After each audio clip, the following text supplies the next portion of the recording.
Welcome to Samba Samba. Enjoy the video. You start by preparing the essentials. Make sure your microphone actually records and that your Rockstar Social Club is linked to GTA Online. Once done, join an active session and open the audio settings. Enable voice chat and select your input device. Next, verify your platform privacy settings allow voice communication and that your NAT type isn't strict. You're initiating the connection now. This gets the game ready to route voice packets rather than troubleshooting later. Once the basics are set, fine-tune how voice behaves. Choose crew, team, or proximity chat depending on who you want to hear.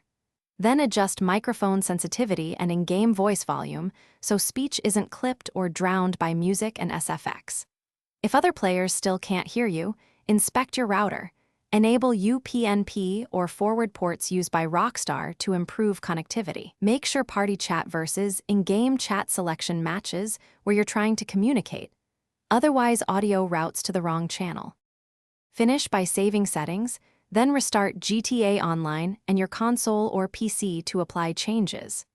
Test voice with one friend in a private session to confirm send and receive paths work before jumping into public matches. If problems persist, update audio drivers or console firmware, recheck privacy and microphone permissions, and verify NAT is open or moderate. As a single troubleshooting tip, switch to push-to-talk temporarily.